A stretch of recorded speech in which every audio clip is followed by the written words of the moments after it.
Hey guys, what is going on? It's Mitch again.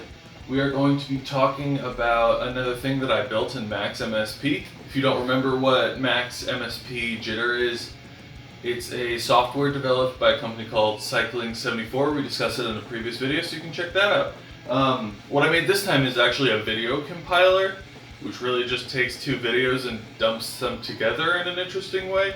But I just thought it was cool, so let's take a look at it.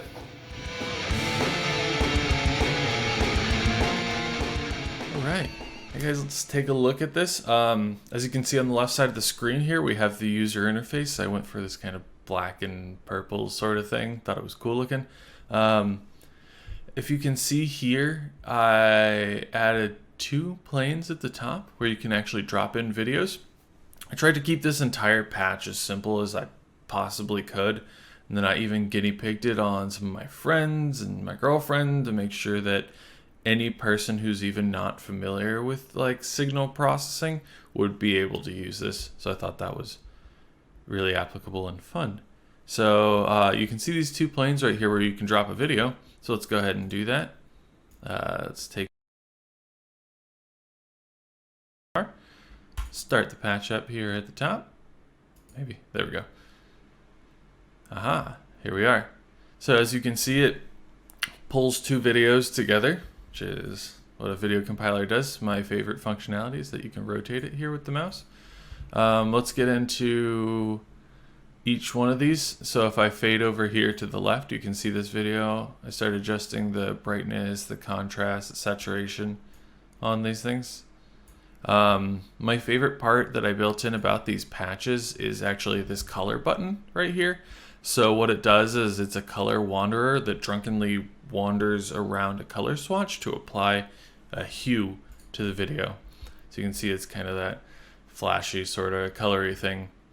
If we fade that back in with the other video, change some of the parameters there, you get kind of that really cool ghosted effect. And of course you can change the playback speed, which interestingly enough will always affect the audio, which is fun. You get some crazy effects there.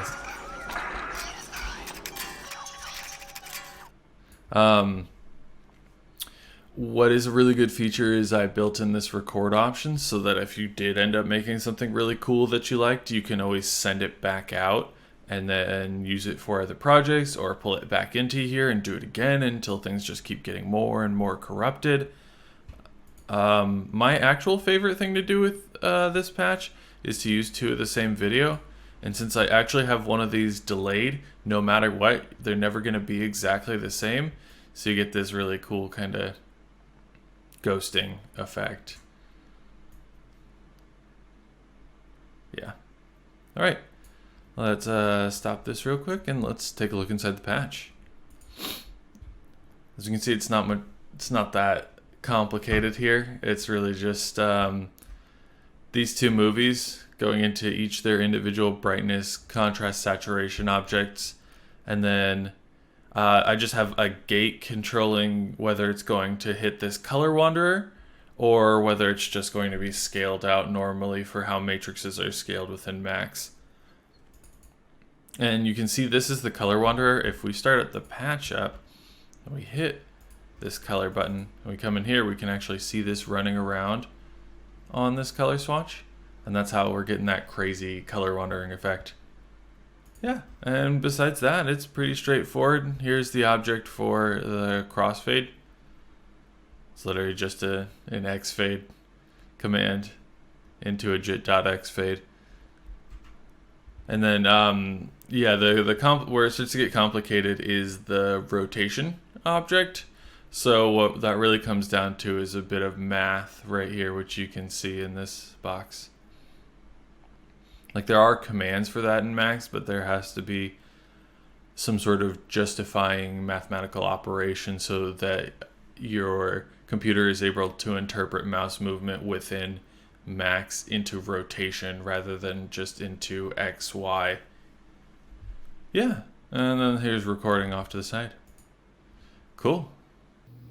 Thanks so much for watching, guys. Tune in to the next one where we're actually going to be looking at sequencing within Max MSP and how those devices will apply directly to a Max for Ableton Live device. A book that's extremely useful and is pretty much the holy grail of how sequencing works in Max MSP is Step by Step by Gregory Taylor. I highly recommend it. It's not intimidating in the slightest. The print is huge. So if you're interested in sequencing at all in Max MSP, this is definitely the way to go about it. Thanks, guys.